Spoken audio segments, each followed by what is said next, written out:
Hello, everybody. My beautiful IU, thank you for joining me. Today, we're going to be talking about the role of ecotherapy or connecting with the earth in depression and healing trauma. And this is not only from my personal experience, which I'll talk about, but also the latest science and research going on in these areas. And I'm going to give you some information about that. So, without further ado, I'd first like to start off with a prayer to Mother Earth. In the Andean cosmology, we refer to Mother Earth as Pachamama. Pachamama. And Pachamama is what the Andeans, the Q'ero culture specifically, honors in the way they live. They do ceremonies too, but they honor Pachamama in everything they do. And they're constantly living in a way of thankfulness, and giving back and sharing, because that's what Pachamama does. She shares her all with us. And in the West, we see a lot more of the destructive habits that actually hurt the earth and hurt us in turn. And in the Andean way of thinking, Pachamama is always there for us no matter what. So we're going to talk about the role of the earth in our healing from trauma and from depression and things like that that are related, anxiety, and so forth. So I want to say a prayer, and you can join me if you want. Pachamama, thank you for holding us so sweetly. We honor you and pray for the healing of all your children, the stone people, the plant people, the finned, the furred, the hooved, the winged, the creepy crawlers, all of the seen and all of the unseen, all of our relations, all of our brothers and sisters. Thank you, Mother. So what do I mean by ecotherapy? There's a number of different aspects to it. I'm going to give you both the science and the spirituality, both sides of the equation, hopefully. So being in the sunlight, connecting your bare skin to the earth, doing activities outdoors, even the way you eat. And eating has been a central theme in these live casts, and I'm going to touch on that as well. But let's start off with the concept of connecting your bare skin to the earth, or earthing. There's a big movement going on. There was a popular movie called Earthing. And there's a reason for that. If you look at cultures that spend a lot of time connected to the earth, there are things that happen in their bodies, ions that they carry, that not only help with blood flow and cleaning the blood and toxins and that kind of thing, but it has an enervating effect, gives energy. And connecting your bare feet to the earth is something that I do. And you look at the cultures that walk around barefoot on the earth, they tend to be, and this is statistically provable, they tend to be healthier, and they tend to have fewer disease conditions, even in cultures that are kind of adjacent to the West, where we live with shoes and we walk around on carpet and wood floors, and we're disconnected from the earth all the time. You think about how a typical Western person lives, somebody who's got a job and a family and responsibilities. We get up in the morning, and what do? We put our slippers on. We walk around the house. We get ready. We go to work. We put our shoes on. We get in a car, right? We get to work. We walk around the office with our shoes on. So we don't really give ourselves a lot of opportunity to be connected to the earth. So that's the importance. That's where ritual comes in. And this is going to be a central theme throughout this talk, is the importance of ritual, not only to the brain, but to our daily lives. There have been experiments that have shown the importance of ritual to the brain, especially our lower brain, our primate brain, and our reptile brain.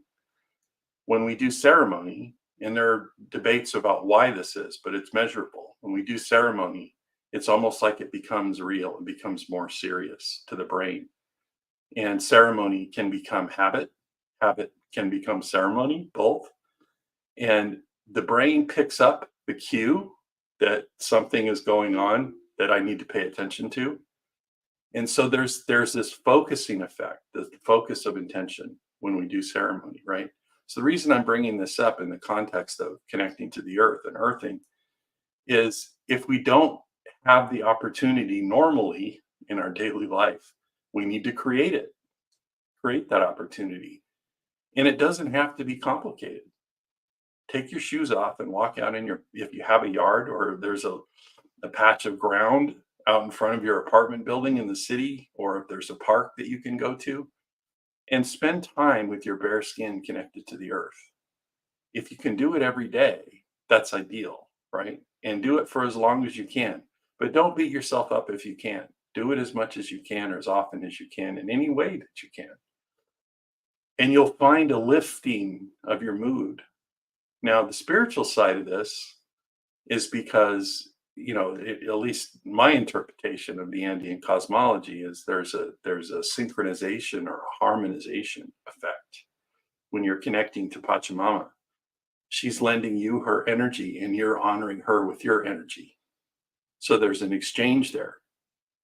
And Pachamama's never depressed. She's never anxious. She's always there loving and supporting us. So if you connect to that energy, and I do an exercise in the healing work that I do with people called decoupling, where we go through a process where you're synchronizing your heartbeat with the heartbeat of the earth. And it disconnects the fight or flight response. And it can be incredibly beneficial for people that are suffering from PTSD or depression or anything where, again, the lower part of your brain is locking you into this fight or flight response. To decouple that can be really powerful. I've had experiences where I did a decoupling with someone who, in my judgment, probably was in fight or flight since they were born. And just the release is incredible. And, it's no credit to me. These are ancient techniques, and it's all about connecting with the earth, which is always available, right? Sometimes I'm just lucky enough to be the catalyst that can cause this to happen. But anybody can do this. There's actually a way to do self-decoupling, which I'll show you in a future live stream. But today I wanted to stay focused on what and how we can use our connection to the earth to help heal some of these conditions that so many of us suffer with. I mean, how many people take SSRI type drugs? Right? I did for a long time. I took Effexor, and it was in combination with a lot of other medication when I was in chronic pain all the time from a car accident. You've heard me talk about that before. I was in pain for 12 years, and it really limited what I could do.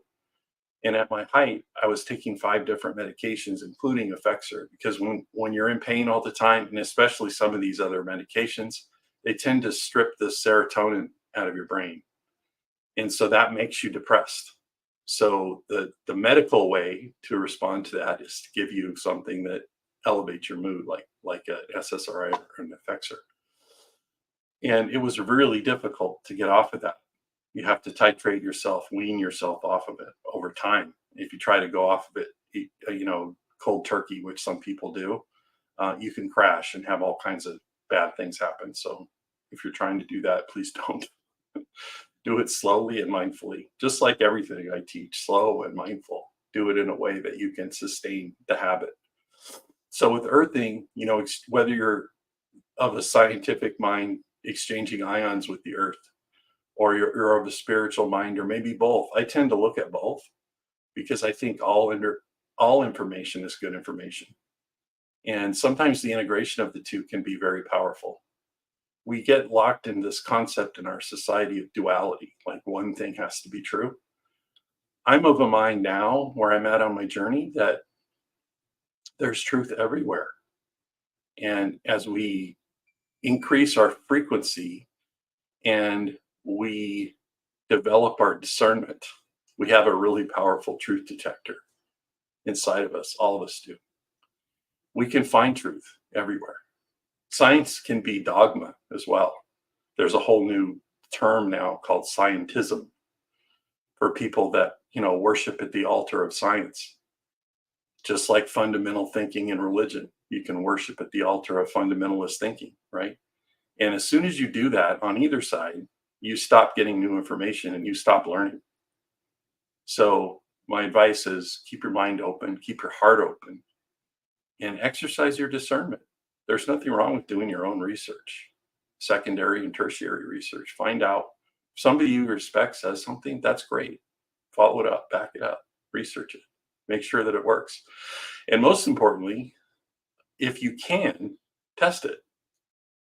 All the stuff I'm telling you in these live streams, I don't expect you to listen to me and hold everything I'm saying as truth. I'm giving you things to try. If this works for you, awesome. I'm so glad. If it doesn't, there'll be something else that comes along, and maybe the thing that you tried will lead you to the thing that works for you, right? So you just have to have that openness and what we say is a beginner's mind. Especially you get to a certain age in life and you learned a few things and maybe you're an expert in your field at work, those kinds of things. It's really easy to slip into a mode where you're not open and you don't have a beginner's mind anymore. And I've been there. I think we all kind of slip into that at some point, but it's a sad way to live, really. It's you kind of lose the wonder. I think Einstein said that if you either believe that everything is a miracle or nothing is. And I've kind of slowly and in a determined fashion moved into a place where I think everything's a miracle. So I invite you to try the earthing however you can and see how that works for you. The other thing I want to talk about is sunlight. Everybody knows that getting some sun is good, but why? It has a lot more to do than with the vitamin D production, which is super important. One of the things that I noticed before I started the Grow New Body program, when I got extensive testing, medical testing, I wanted to have kind of a baseline before I started, and with the weight loss and any other health conditions I had. And my vitamin D was barely measurable on the scale that they use. I think it's 1 to 50 or something. I could be wrong on that. You feel free to correct me, but mine was like 1 or 2. It was like in the basement, right? So after I started to practice not only of ecotherapy, but of eating foods that had light in them, meaning living foods, not dead animal flesh, the more I increased my intake of those kinds of foods, my vitamin D came way up. And in only, I think it was 4 months, I got measured again between not having any and having a healthy level. Within that 4 months, it went all the way up to 14. And I think it's between that and like 20 now. So vitamin D is really necessary for a lot of the processes that go on in your body for you to be healthy. And sunlight, as I said, is actually sunlight hitting your skin creates vitamin D, but also the way you eat creates vitamin D, right? Your body can process it that way. So being in the sun, and we all know the damaging effects of being in the sun. I have light skin, so I tend to sunburn easily. So I'm not talking about staying out in the sun all day if you're not used to it. What I'm talking about is just like with the earth, make a ritual of being in the sun, going from home to car or bus or train to the office and being in the office all day under artificial light. You're not getting much sun. And even when you go outside, maybe you're all dressed up, you've got your suit on, men or women, and you're only getting sun on your face, figure out ways to get sun on more of your body. Sunbathing, maybe not that much sun because that can be damaging. You have to balance it. But sunlight, think about it. That's a way to really get your metabolism going along with the earthing, and can be really beneficial. Also, what I've noticed is the side benefit I want to talk about of earthing and being in the sunlight. Find ways to do it in community, and you find people of a similar mindset enjoying the same things that you want to enjoy, or you're trying to create a habit to enjoy. I've noticed this incredibly. Walking through the park. My partner and I are starting to lead groups through our local park, Lithia Park, and teaching them mindfulness and teaching them some of these Andean cosmology or shamanic principles. And there's a lot of people that are hungry to learn more about this kind of thing. And at some point, I'm going to be live streaming or at least recording uh, the trips through the park and showing you some highlights of the exercises that you can do. And these are all things that I have incorporated in my program for mind, body, spirit, total transformation, where we go around the medicine wheel. I've talked about that in prior live streams. And I teach you how to use these techniques to not only improve your physical health, but your mental health and make you feel more connected to spirit. So if any of this sounds good to you, I urge you to reach out to me directly through a direct message on Facebook or any of the other platforms, YouTube, LinkedIn, or if you're in the shaman circle, you already know how to get a hold of me. You're connected to me all the time, but please reach out and we can just have a discussion. No pressure. I call it a barriers to health discovery session. Long name, but it's really just to explore your story and where you're at and determine if what I do is a good fit for what you need. And like I said, there's no pressure. It's just a conversation. So I urge you to book that if you want to. There's going to be a link after the live stream you can click on to schedule that. So the last thing I wanted to get into is, and I've kind of already touched on this a little bit, but the benefit of doing your normal physical activities, like if you do, a lot of people do yoga, qigong, meditation, things like that. Do it outside. Do it connected to the earth, especially things like yoga, where you're exercising your energy flow. Chinese call it qi, Japanese ki. Everybody's got a name for the same thing: prana, kundalini energy.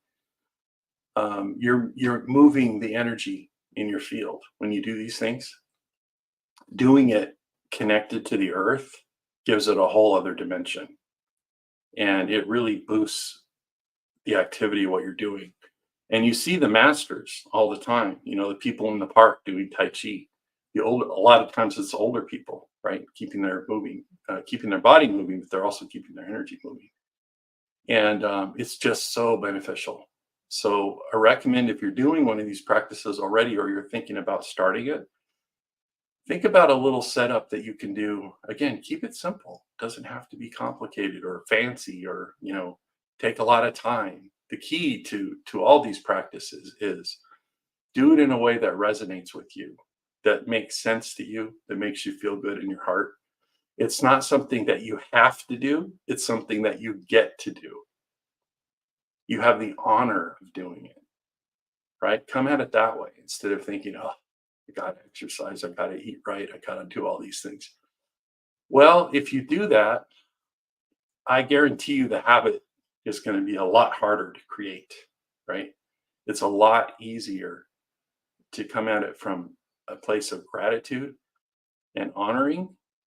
And this body that we have, even though it's not us, or at least it's not all of us, we are a spiritual being having a physical experience. You've heard that term before, I'm sure. I believe that in my soul. But that doesn't mean there's a separation between the spirit and the body. They're quite connected. So the more things that you can do for your physical health and your spiritual health, it affects your mental health, and all these things flow into each other. The analogy that I love that comes from the Andes is, imagine that you're pouring different colors into the same can of paint. All the colors mix together. They start out separate, they mix together. And they're still separate in some way of thinking, right? They're all different colors in the can, but they're in the same can and they're all mixing with each other.